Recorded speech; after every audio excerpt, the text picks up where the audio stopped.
Hello friends, welcome to my YouTube channel. അപ്പോൾ ഇന്നത്തെ ഈ വീഡിയോ എന്ന് പറഞ്ഞു കഴിഞ്ഞാൽ ഒരു മൂവിയുടെ റിവ്യൂ ആണ് കേട്ടോ. പക്ഷെ ആ മൂവിയുടെ റിവ്യൂ എന്ന് പറഞ്ഞു കഴിഞ്ഞാൽ ചിലർക്ക് ഗസ് ചെയ്യാൻ പറ്റുന്നുണ്ടാവും ഏതായിരിക്കും മൂവി എന്നുള്ളത്. ഡെഫിനറ്റ്ലി കന്താര ചാപ്റ്റർ 1ന്റെ റിവ്യൂ ആണ് ഞാൻ ചെയ്യാൻ പോകുന്നത്. ഞാൻ ആക്ച്വലി കന്താര ഫസ്റ്റ് ഞാൻ കണ്ടിട്ടുണ്ടായിരുന്നില്ല കേട്ടോ. ഫസ്റ്റ് വേർഷൻ ഞാൻ കണ്ടിട്ടുണ്ടായിരുന്നില്ല. ഞാൻ ഈ ഒരു മൂവിയുടെ ഹൈപ്പും കാര്യങ്ങളൊക്കെ കണ്ടതിന് ശേഷമാണ് ഞാൻ എന്നാൽ ശരി കാണാം, ഫസ്റ്റ് നമുക്ക് ചാപ്റ്റർ 1 കാണാൻ പോകുന്നതിന് മുമ്പ് ഫസ്റ്റ് കണ്ടിട്ട് വരാമെന്ന് വിചാരിച്ചിട്ട് ഞാൻ പോയി കണ്ടു. സോ എനിക്ക് നല്ല ഓക്കെ അങ്ങനെ ഒരു ഇതാണ് കിട്ടിയത്. അത് നല്ല വാവ് ഫാക്ടർ എന്ന് പറയാനൊന്നും ഇല്ല, പക്ഷെ എന്നാലും കുഴപ്പമില്ലാതെ നല്ലൊരു മൂവി, ആ ഒരു നല്ലൊരു മൂവി എന്നുള്ളൊരു ഇതാണ് കിട്ടിയിട്ടുണ്ടായിരുന്നത്. പിന്നെ നമ്മൾ ലോ ബഡ്ജറ്റിൽ ചെയ്തൊരു മൂവിയാണ്. പക്ഷേ നമ്മൾ കന്താര ചാപ്റ്റർ 1 വന്നു കഴിഞ്ഞാൽ എൻ്റെ പൊന്നു മക്കളെ, നിങ്ങൾ ആരെയും കാണാത്തവരുണ്ടെന്നുണ്ടെങ്കിൽ വേഗം ബുക്ക് ചെയ്തോളൂ, പൊക്കോളൂ, കണ്ടോളൂ. ഞാനിപ്പോഴത്തെ പോയി കാണാൻ റീസൺ എന്താ ഉണ്ടായതെന്ന് വെച്ച് കഴിഞ്ഞാൽ, ഞാനിങ്ങനെ നമ്മുടെ യൂട്യൂബൊക്കെ സ്ക്രോൾ ചെയ്തുകൊണ്ടിരിക്കുമ്പോൾ നമ്മുടെ ജയറാമിൻ്റെ നമ്മുടെ ഏഷ്യൻ ന്യൂസിനെ ഏതോ ന്യൂസ് 18 ഏതൊരു ചാനലിന് വേണ്ടിയിട്ട് ജയറാം സംസാരിച്ചൊരു ഓഡിയോ കണ്ടു. അപ്പോൾ ജയറാമിൻ്റെ അതിലെ റോളൊക്കെ എല്ലാവരും കണ്ടിട്ടുണ്ടായിരിക്കും, മൂവി കണ്ടവർ ഡെഫിനറ്റ്ലി കണ്ടിട്ടുണ്ടായിരിക്കും. അപ്പോൾ ജയറാം പറഞ്ഞു ഇപ്പോൾ തന്നെ 100 CR ക്ലോസ് ചെയ്തു മൂവി. അപ്പോൾ അവർ പ്രൊഡക്ഷൻ ഹൗസുമായിട്ടൊക്കെ സംസാരിച്ച് നോക്കിയപ്പോൾ 1000 CR ഈ മൂവി ക്രോസ് ചെയ്യും എന്നാണ് അവരുടെ എക്സ്പെക്റ്റേഷൻ എന്നാണ് പറഞ്ഞത്. അപ്പോൾ ഞാൻ ചിന്തിച്ചു, വാവ്, ഇത്രയ്ക്കും ഈ 125 CR 125 CR ചെയ്യാൻ തോന്നുന്നു. അത്രയും ബഡ്ജറ്റിൽ ക്രിയേറ്റ് ചെയ്തൊരു മൂവി ഇത്രയ്ക്ക് 1000 CR ഒക്കെ കളക്ട് ചെയ്യാന്നൊക്കെ പറയുന്നത് വലിയൊരു അച്ചീവ്മെന്റ് അല്ലേ. അപ്പോൾ നമുക്കിനി കന്താരയുടെ ഡീറ്റെയിൽ ആയിട്ടുള്ള കാര്യങ്ങൾ അറിയുന്നതിന് മുമ്പ് കുറച്ച് ക്ലിപ്സും കാര്യങ്ങളൊക്കെ കണ്ടിട്ട്, ട്രെയിലറൊക്കെ എല്ലാവരും കണ്ടിട്ടുണ്ടാവും. ഇതിനോടൊക്കെ തന്നെ ഞാൻ ജസ്റ്റ് കുറച്ച് ക്ലിപ്സ് കാണിച്ചു എന്ന് മാത്രമേ ഉള്ളൂ. അപ്പോൾ ഈ ഒരു മൂവിയിൽ എന്നെ ഏറ്റവും പറഞ്ഞു കഴിഞ്ഞാൽ എക്സൈറ്റഡ്, അതുപോലെ തന്നെ എന്നെ വണ്ടർ അടിപ്പിച്ച ഫാക്ടർ എന്ന് പറഞ്ഞാൽ ഇതിൻ്റെ ബഡ്ജറ്റാണ്. ബഡ്ജറ്റ് പറഞ്ഞാൽ വെറും 125 CR ആണ് ഈ ഒരു മൂവിക്ക് വേണ്ടി അവർ സ്പെൻഡ് ചെയ്തിരിക്കുന്നത്. ഈ 125 CR അവരെങ്ങനെയാണ് ഇത്രയ്ക്കും അഡ്വാൻസ് ടെക്നോളജിയും ഇത്രയ്ക്ക് നല്ല സെറ്റും കാര്യങ്ങളൊക്കെ ഈ മൂവി ക്രിയേറ്റ് ചെയ്തിങ്ങനെ മേക്ക് ചെയ്തെന്നുള്ളതല്ലോ. സത്യം പറഞ്ഞു കഴിഞ്ഞാൽ നമ്മൾ ഋഷഭ് ഷെട്ടിയുണ്ടല്ലോ, സത്യം പറഞ്ഞാൽ ഒരു ഫിലിം ഇൻസ്റ്റിറ്റ്യൂഷനായിട്ട് കൺസിഡർ ചെയ്തിട്ട് ആളുടെ ചോദിച്ചറിയേണ്ട കാര്യം തന്നെ. പിന്നെ വേറെ ഫാക്ടർ എന്ന് വെച്ചാൽ ടീം വർക്കിൻ്റെ ഉണ്ടല്ലോ ഒരു പെർഫെക്റ്റ് എക്സാമ്പിൾ ആണ് ഇത്രയും ലോ ബഡ്ജറ്റിൽ ഇത്രയും ഒരു ബ്രഹ്മാണ്ഡ മൂവി എന്നൊക്കെ പറഞ്ഞു കഴിഞ്ഞാൽ ഇങ്ങനെ ഒരു മൂവി ക്രിയേറ്റ് ചെയ്തിരിക്കുന്നത്.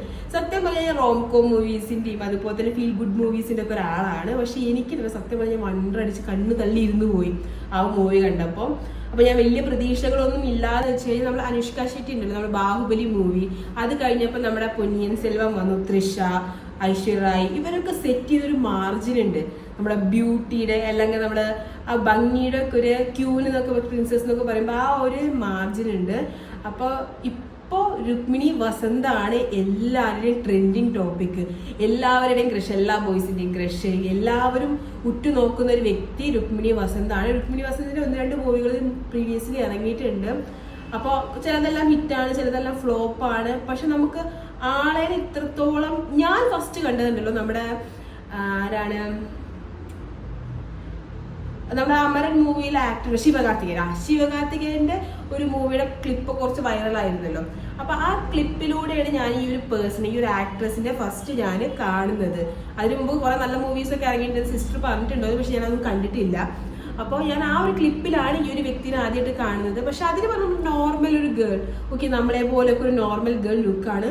സോ ആൾ ഇങ്ങനൊരു ക്യാരക്ടറിലേക്ക് അഡാപ്റ്റ് ആകുമ്പോഴല്ലോ സത്യം പറഞ്ഞു കഴിഞ്ഞാൽ വേറെ ലെവൽ ബ്യൂട്ടിയാണ്. ഇപ്പം എല്ലാവരും യൂട്യൂബ് തുറന്നാലും എവിടെ തുറന്നാലും ഇപ്പം അതാണ് ട്രെൻഡിങ്. ഇങ്ങനൊരു ക്യാരക്ടർ ഫസ്റ്റ് ടൈം ആയിട്ട് ഹാൻഡിൽ ചെയ്യുമ്പോൾ അതിൻ്റെതായ പാളിച്ചകളൊന്നും ഇല്ലാതെ നല്ല രീതിക്ക് തന്നെ ആക്ട് ചെയ്ത് നല്ലപോലെ കാലിബറുള്ള ഒരു ആക്ട്രസ് ആണെന്ന് എനിക്ക് തോന്നി. പിന്നെ നമ്മുടെ ജയറാമിൻ്റെ കാര്യം എടുത്തു വരാൻ പറ്റില്ല. നമ്മളിപ്പോൾ കുറേ സിനിമകളിലായിട്ട് ഇപ്പോൾ ജയറാം കുറേ കാലമായിട്ട് നമ്മുടെ മലയാളം ഇൻഡസ്ട്രിയിൽ കുറച്ച് വിട്ട് നിൽക്കുന്നുണ്ട്. അപ്പം ഞാൻ വിചാരിച്ചു ഇങ്ങനെ 1-2 സിനിമകൾ, അത് വലിയ റോളുകളില്ല, റോളുകളാണെങ്കിലും ഉള്ള റോളുകളൊക്കെ കുറച്ച് ഒരു ഫീക്ക അങ്ങനത്തെ ഒക്കെ റോളുകളാണ്. അപ്പോൾ ജയറാം എന്തിനാണ് ഇവിടെ വന്ന് ഇങ്ങനെ നിന്ന് പോകുന്നത്? നമ്മുടെ മലയാളം ഇൻഡസ്ട്രിക്ക് തിരിച്ചു വരാം, അല്ലാന്നുണ്ടെങ്കിൽ എന്തെങ്കിലും ന്യൂ ആയിട്ട് ട്രൈ ചെയ്യാലോ എന്നൊക്കെ വിചാരിച്ചിരിക്കുമ്പോൾ ാണ് ഈ ഒരു മൂവി വരുന്നത്. ഇതിലുണ്ടല്ലോ ജയറാമിന് നല്ല രീതിയിൽ നല്ലൊരു സ്ട്രോങ് ക്യാരക്ടറാണ്, അതുപോലെ തന്നെ നല്ല സ്ക്രീൻ പ്രസൻസ് ഉണ്ട്, എല്ലാം ഉണ്ട്, അടിപൊളിയാണ് ജയറാം. അപ്പോൾ അതെനിക്ക് കണ്ടപ്പോൾ സത്യം പറഞ്ഞാൽ ഹാപ്പി ആയിട്ട് എനിക്ക് നല്ല സന്തോഷം തോന്നി കണ്ടപ്പോൾ.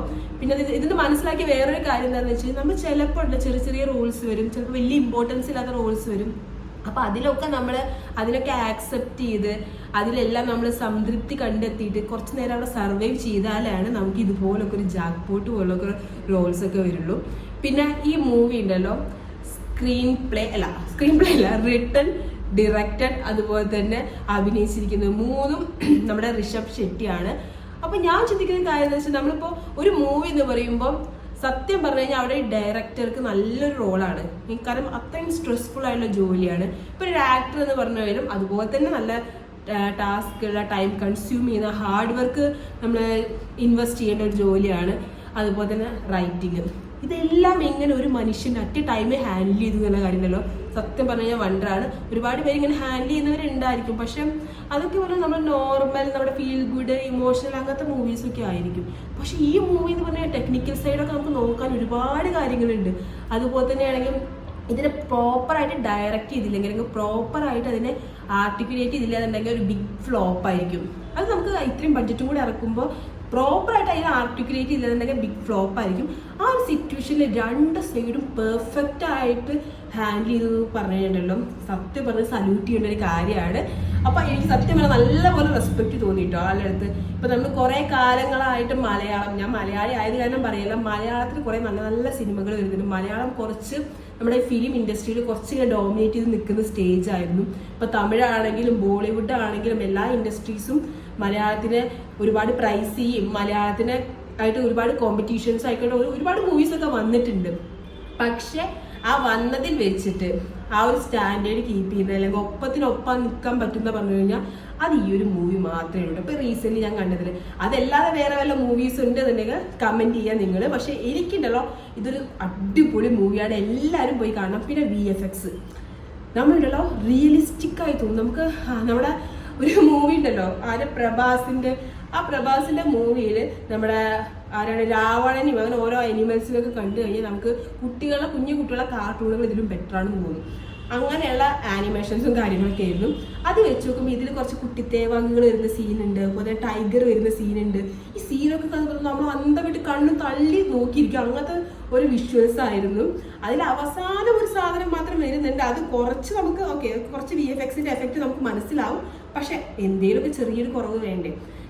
അപ്പൊ അങ്ങനെ ഒരു രീതിയിൽ വിട്ട് കളയാവുന്നേ ഉള്ളൂ കേട്ടോ. കാരണം ഒരു 100 കാര്യങ്ങൾ ചെയ്യുമ്പോൾ എന്തെങ്കിലും ഒരു കാര്യം ഒന്നും നമ്മൾ കണ്ണു തട്ടാതിരിക്കാൻ വേണ്ടി ഇരിക്കേണ്ടി എന്നുള്ള രീതിയിൽ. പിന്നെ അതിന്റെ ഫൈറ്റൊക്കെ അടിപൊളിയാണ്. ചെയ്തിരിക്കുന്ന ആളാരോ പുറത്തുള്ള ആളാണ്, എനിക്ക് നെയിം അത്ര പ്രോപ്പറായിട്ട് ഓർമ്മയില്ല. വേറെ കുറെ മൂവീസൊക്കെ ആൾ ചെയ്തിട്ടുണ്ട്. അപ്പൊ എന്തായാലും പണി അറിയാവുന്ന ആൾക്കാണ് ആ പണി കൊടുത്തിരിക്കുന്നത്. അതിന്റെ റിസൾട്ട് എന്തായാലും മൂവിയിൽ കാണാനുണ്ട്. പിന്നെന്താ, കോസ്റ്റ്യൂം ആണെങ്കിലും സെറ്റ് ആണെങ്കിലും ടെക്നിക്കൽ ടീം ആണെങ്കിലും എല്ലാം അടിപൊളിയാണ്. അടിപൊളി എന്ന് പറഞ്ഞിട്ടുണ്ടല്ലോ, നമുക്ക് എബോവ് ആ ലെവലാണ്. അപ്പൊ എല്ലാവരും മൂവി പോയി കാണുക. അപ്പൊ എനിക്ക് എന്തായാലും ഈ ഒരു മൂവി ഉണ്ടല്ലോ അടിപൊളി. അത് നെഗറ്റീവ്സ് എന്ന് പറഞ്ഞു കഴിഞ്ഞാൽ കുറച്ച് ഡ്യൂറേഷൻ കൂടുതലാണ്. നമ്മളെന്താ വെച്ചാൽ ഇത്രയും അവർ എഫേർട്ടൊക്കെ ഇടുമ്പോൾ ഇത്രയും പോസിറ്റീവ്സ് പറഞ്ഞു, ഇതിനൊക്കെ നെഗറ്റീവ് പറയേണ്ടതെന്ന് വെച്ച് പറയില്ല, ചെറിയൊരു കാര്യം തോന്നിയതാണ്. പക്ഷെ കുറച്ച് ഡ്യൂറേഷൻ കൂടുതലാണ്. ഇത്രയും നല്ലൊരു മൂവിയിലൊക്കെ നമ്മൾ ഡൈജസ്റ്റ് ചെയ്തെടുക്കാനും, അതുപോലെ തന്നെ ഇത്രയും വലിയ മൂവി ഇത്ര ബഡ്ജറ്റ് ഇത്ര ഹാർഡ് വർക്ക് ഒക്കെ ആകുമ്പോൾ നമ്മൾ കുറച്ച് പേഷ്യൻസ് നമ്മൾ കാണിക്കണമല്ലോ. അത് നെഗറ്റീവായിട്ടൊന്നും പറയാൻ പറ്റില്ല. പിന്നെ ഫസ്റ്റ് ഹാഫിൽ കുറച്ച് ലാഗ് അടിപ്പിക്കുന്നുണ്ട് ചെറുതായിട്ട്. പക്ഷെ ആ ഒരു ലാഗും ബാക്ക്ഗ്രൗണ്ട് സ്റ്റോറൊക്കെ അറിഞ്ഞു കഴിഞ്ഞാലേ നമുക്ക് സെക്കൻഡ് ഹാഫ് പ്രോപ്പറായിട്ട് എൻജോയ് ചെയ്യാൻ പറ്റും. സോ ആ ഒരു ചെറിയ ഫാക്ടേഴ്സ് എന്നൊക്കെ പറഞ്ഞു കഴിഞ്ഞാൽ അതിനൊക്കെ പിന്നെ ഓരോ റീസൺസ് ഉണ്ട്.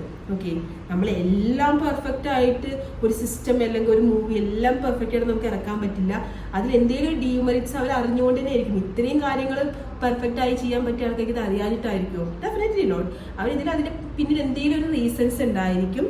അപ്പോൾ ചില മൂവികൾ നമുക്കുണ്ടല്ലോ തിയേറ്ററിൽ പോയിട്ട് എക്സ്പീരിയൻസ് ചെയ്യണം, എന്നാലേ അതിൽ വേർത്താവുള്ളൂ എന്നൊക്കെ തോന്നുന്നുണ്ടല്ലോ. അങ്ങനെ ഒരു മൂവിയാണ്. എല്ലാവരും ഈ മൂവി തിയേറ്ററിൽ പോയിട്ട് എക്സ്പീരിയൻസ് ചെയ്യണം. പിന്നെ ഇത്രയും നല്ലൊരു മൂവി ഉണ്ടാക്കിയ ആൾക്കാർക്ക് നല്ലൊരു അച്ചീവ്മെന്റും അപ്പോൾ തന്നെ നല്ലൊരു റെക്കഗ്നീഷൻ ആയിരിക്കും. നമ്മളെ കൊണ്ട് പറ്റില്ലല്ലോ. അപ്പോൾ പറ്റുന്ന ആൾക്കാർ പറ്റുന്ന കാര്യങ്ങൾ നല്ല രീതിയിൽ ചെയ്യുമ്പോൾ നമ്മൾ അതിനെന്തായാലും അപ്രീഷിയേറ്റ് ചെയ്യണം. സോ നമ്മളെ കൊണ്ട് പറ്റുന്ന രീതിയിലുള്ള അപ്രീസിയേഷൻ എന്ന് പറഞ്ഞു കഴിഞ്ഞാൽ മൂവി ടിക്കറ്റ് എടുത്തിട്ടും തിയേറ്ററിൽ പോയി കാണുക, അവർക്ക് അവരുടെ ഹാർഡ് വർക്കിന്റെ റിസൾട്ട് ഉണ്ടാക്കി കൊടുക്കുക, അത്ര എനിക്ക് പറയാനുള്ളൂ. അപ്പോൾ എല്ലാവരും വീഡിയോസൊക്കെ കാണുക, അതുപോലെ തന്നെ മൂവി പോയി കാണുക. അപ്പോൾ താങ്ക് യു, ബൈ.